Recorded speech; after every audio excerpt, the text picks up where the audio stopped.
Hello,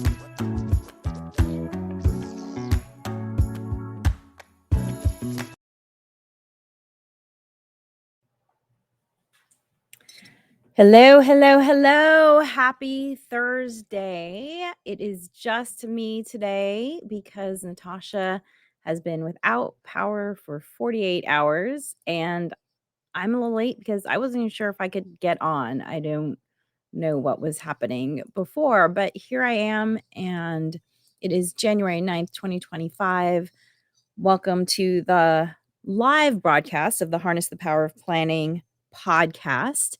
And I guess I don't need these since I don't need headphones since Natascha isn't joining me. I don't have to hear what anyone else is saying. So, if you did know, Natascha and I live in the Los Angeles area, and we have been impacted by the fires that are burning. I think there are right now 5 fires that are burning, and really it's hard to think about anything else when that's happening. So, today's Harness the Power of Planning podcast will be about Emergency Preparedness Fire Edition. Now, if you listen to our podcast, then you know that I did do an emergency preparedness with a focus on earthquakes late last year. I'm sure if you just do a search, or I can put it in the show notes when I put this up later as a podcast. So I will link to that podcast if you're interested in it. And so today is going to be a little bit different. It's going to be about Emergency Preparedness Fire Edition. It's also going to be about my thoughts as I am in the middle of what's happening. You might notice that I don't have my earrings on. I don't have my yellow shirt. This is showing up as the best I can in a stressful situation. And that's a lot of what we talk about in Beyond Your Wildest Dreams is giving yourself the grace to go through whatever it is you're going through. And right now, this was the best I could do. So I'm going to talk about Emergency Preparedness Fire Edition. I did pack up our cars. We did evacuate my mother-in-law. We have been following the news closely. We do have friends who have lost their homes, and it is an ongoing, evolving situation. And so whatever I talk about today is going to reflect that. The second thing I'm going to talk about is it is the beginning of the new year. And for the majority of you, I hope that your day is nice and normal, as in you do not have a crisis that you are dealing with. And to that end, I'm going to talk about something that we discuss in the Harness the Power of Planning course, which is coming up with the ideal recipe for your year. I like to think of my year kind of like a soup, if you will. I need some onions in there. I need vegetables, that sort of thing. So we're going to talk about how you can kind of build your ideal year by thinking of it as a recipe. I'm a very food-oriented person. And then finally, I'm going to officially start this podcast by pulling a card from this box of sayings that I keep on my desk that I just love. I find it very insightful and uplifting. And so today's card is one day at a time. This is enough. Live in the present and make it so beautiful that it will be worth remembering. Ida Scott Taylor.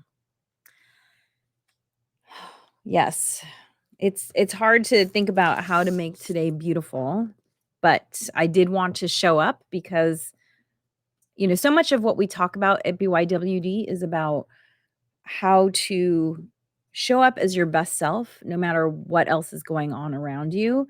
And, one of the things that I did do this morning was I followed my morning ritual because I woke up, feeling a little depressed because of everything that's going on and just the weight of what's going on. And it would have been very easy to just stay in bed and check the news or stay in bed and read so that I could just, have a little escapism.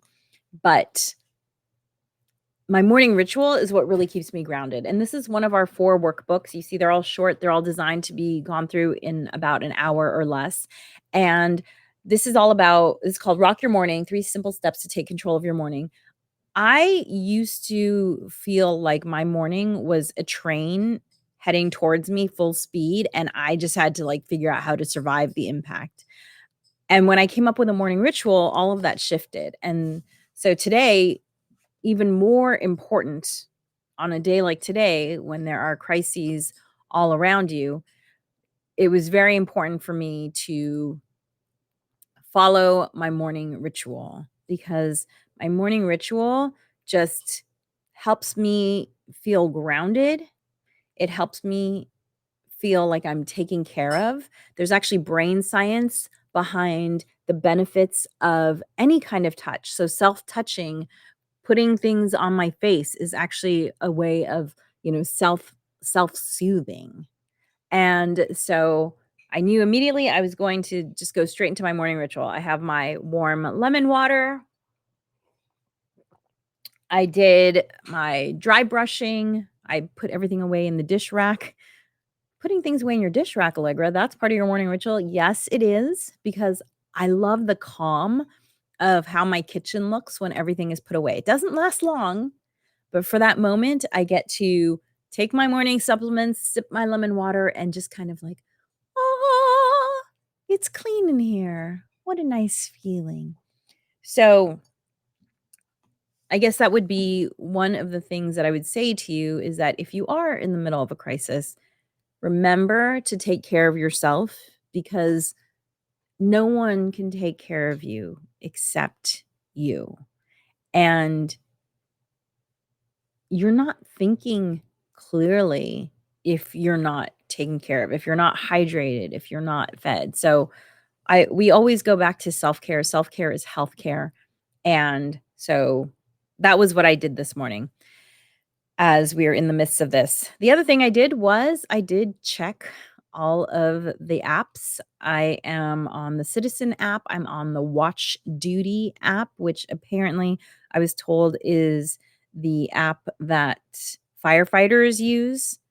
And so I have been looking at those and looking at where the fire is, where the evacuation orders are, who do I need to check in on in my extended family. Natascha and I have been in regular communication. She basically can only text and call. She has no internet. She has no electricity. My thoughts are with Natascha. She might be coming to my house at some point soon. Apparently, they went through all of their ice cream yesterday because they have no power, so they're eating the frozen stuff. Makes sense.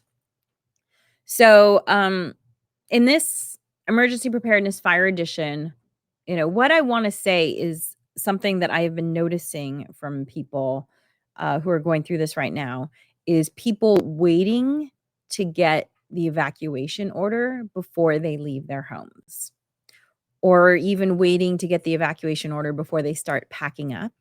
And what I would say is that the best time to pack up is when you are calm.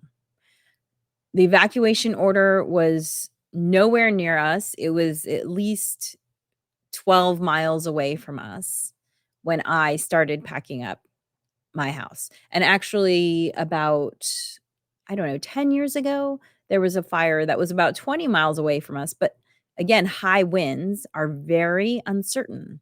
You just never know when there's going to be a gust. It only takes an ember to start a wildfire. And so about 10 years ago, there was a fire about 20 miles away, and I had packed up the car. So what I would say to you is perhaps reevaluate when you start moving, and realize that the evacuation order is kind of like the finish line. But the marathon before that finish line is you starting to think about what you need to do. My grandmother is 100 years old, and she is bedridden, and we are still about 12 to 15 miles away from an evacuation line. But we have started to think about what it would take to move my grandmother, because it would take really like an ambulance, or we'd have to, find a hospital to move her to. And when you have 5 fires going on simultaneously, your options are limited. So, yesterday, I started packing up. What did I pack? Photo albums that are irreplaceable. Uh, Creative work that I am working on, and I didn't wanna lose those notes. My daughter brought her sketchbook, her notebooks. Of course, we packed up our computers, jewelry, important documents such as passport, birth certificates, death certificates, deeds to the house, insurance information, all of that. I have all of that organized in a grab and go bag that is fire resistant. It's marketed as fireproof, but it's not fireproof. It's fire resistant, and the reason why I didn't get one of the big concrete, truly fire resistant containers for those documents is because those things weigh 50 pounds by themselves. And once you put in all this paper, because paper is very heavy, that's like a 70-pound thing that you have to carry around. So I opted for a lighter version that I can actually lift. Maybe you want to have 2 versions. Maybe you want to keep a fireproof safe somewhere on your property with 1 copy of the documents, and then you have a bag that you can take with you with another set of copy of the documents. And this bag is not very big. It's about I'm I'm doing portrait orientation right now, so I can't really use my hands but it probably measures about 15 inches wide by about 12 inches tall, and then maybe it's about 5 or 6 inches deep. So that has all of the important paperwork.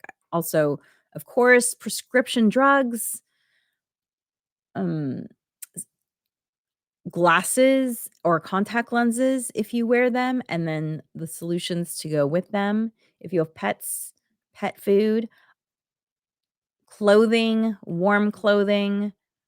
Maybe you wanna bring a pack of cards, some paper to write with, and some sort of writing implements, because if you are having to shelter somewhere, it's good to keep your mind active.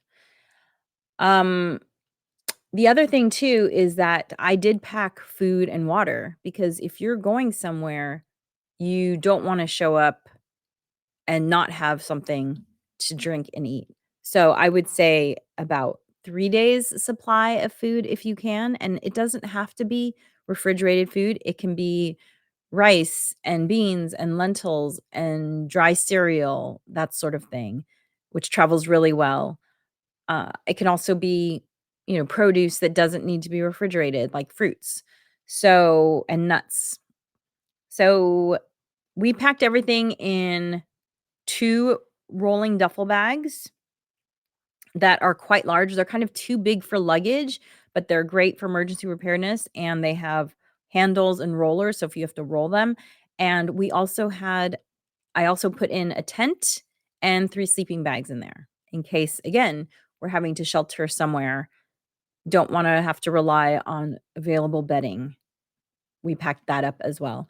And then we also brought with us our camping backpacks, which are always packed as our emergency preparedness bags, and these were created for earthquake preparedness, but they have a lot of things in them that one would want in an emergency situation.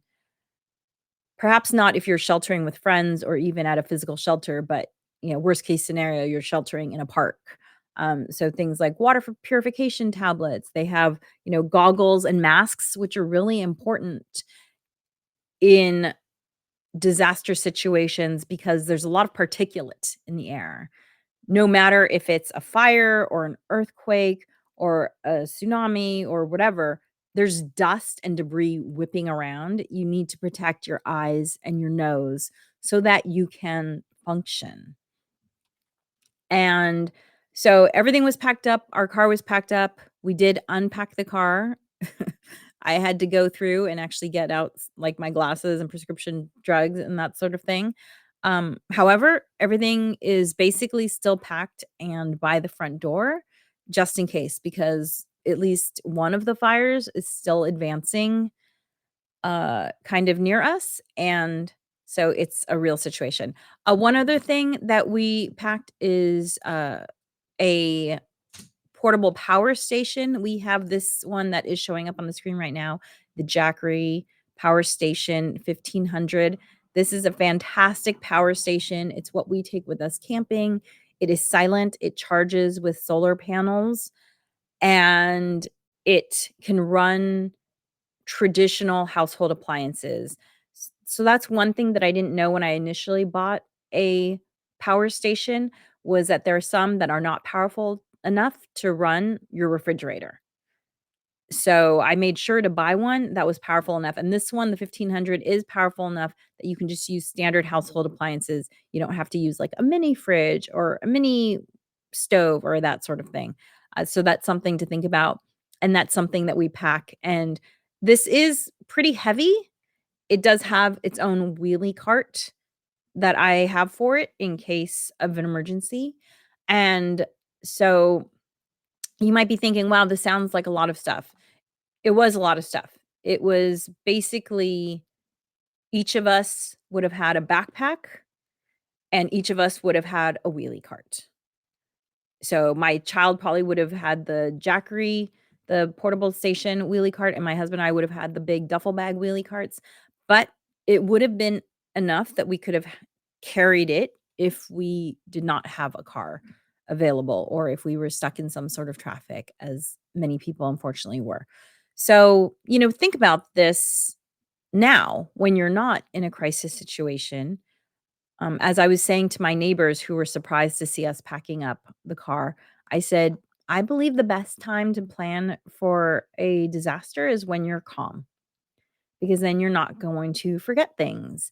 And, like prescription drugs, my prescription drugs are hormone therapies. They're not keeping me alive. So it would be possible for me to forget it in an emergency. However, they do protect my heart and my brain and just make me function better on a daily basis, so I want those. So pack when you're calm, and you'll pack more strategically, if you will.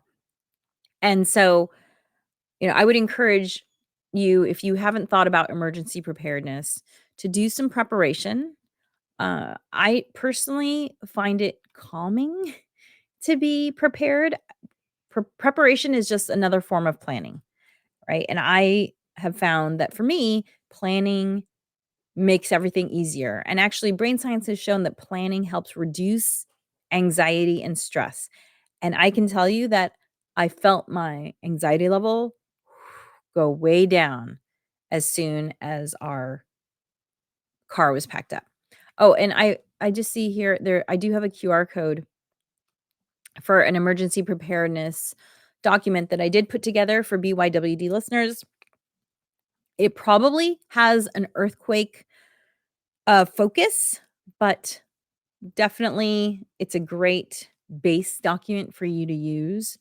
I wouldn't say I did anything radically different because this is a fire rather than an earthquake, except that I did grab our masks and our goggles sooner. Like yesterday, I did walk the dog with a mask on because the particulate in the air.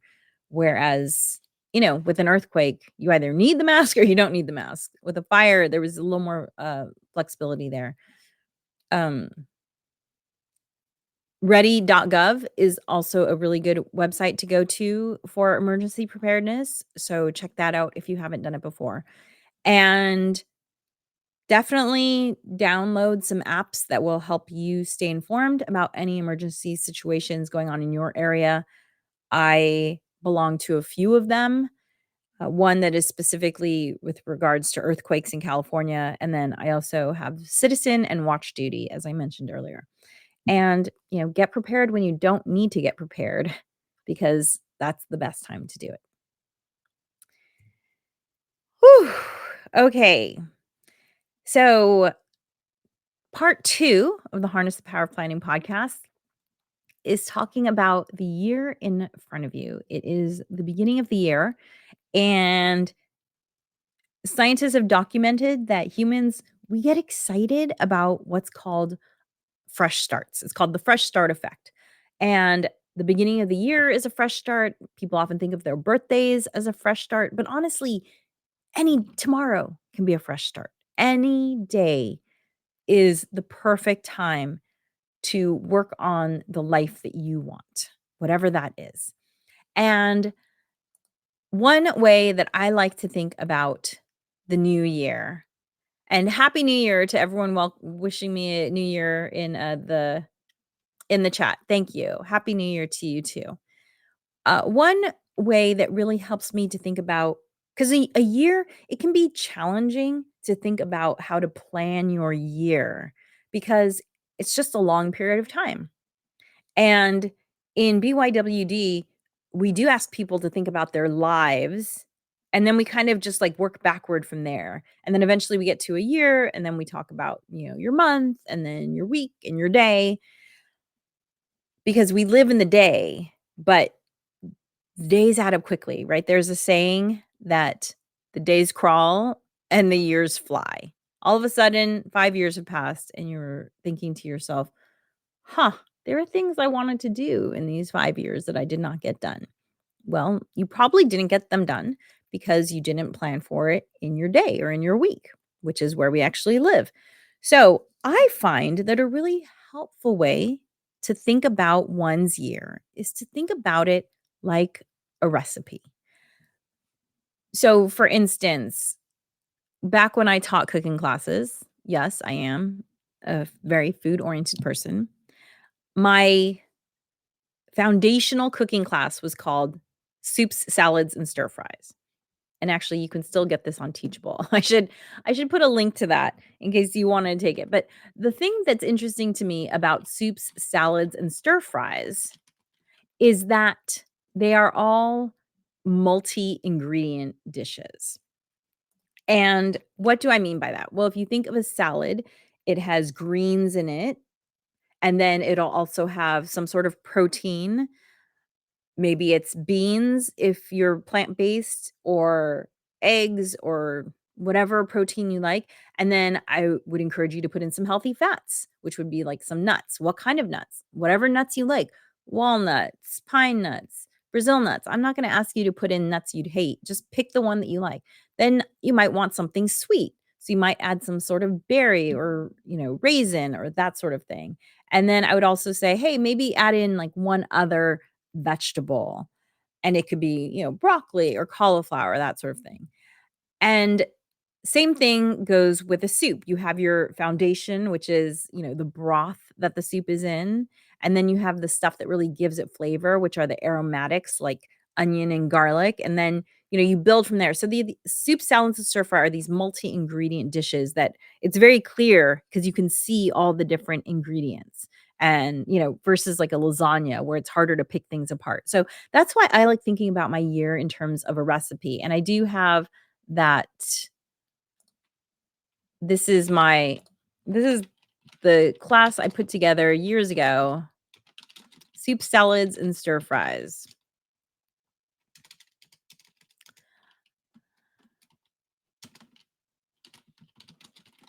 Okay. And so this is why I like thinking about my year as a recipe, because I think about it as, what are the things that I would like to be in my year for my year to be delicious or wonderful, whatever, use whatever adjective you want. And so, for instance, something that I think about is I want a lot of movement in my life. And to that end, I have a goal of 45 sunrise hikes a year. And I also have a goal of, I want to have a lot of time with friends in my life. And so the friends and the movement actually are combined in that goal, because I do these sunrise hikes with friends of mine. And so it's perfect because it gets me lots of movement. I also want to do some camping. I love to camp, and my ideal is 4 camping trips a year. And I also would like to do some sort of creative expression.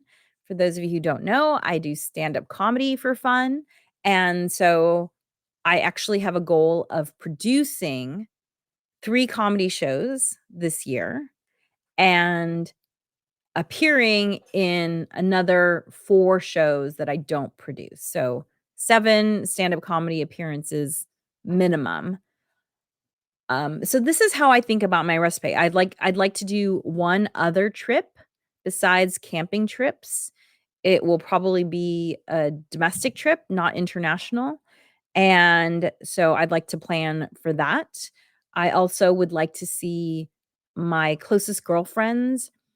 There's 4 women who are basically like sisters to me. I've known one of them since I was 11, and the other 3 I've known, for, oh my gosh, 25 years, but none of us live in the same state. However, we try to get together at least once a year to do a group vacation. And so I already have that planned actually. And so I want to have that happen one time a year. So that's my recipe. If you think about creative expression, movement, time with friends. I also have goals for BYWD, which is, this weekly podcast is one of the goals for that. And so that's part of my recipe. So think about what would make your year feel really good or delicious or fulfilling. What kind of travel, time with friends, professional endeavors, what would it take? And get as specific as you can. Like, 40 I have 45 hikes.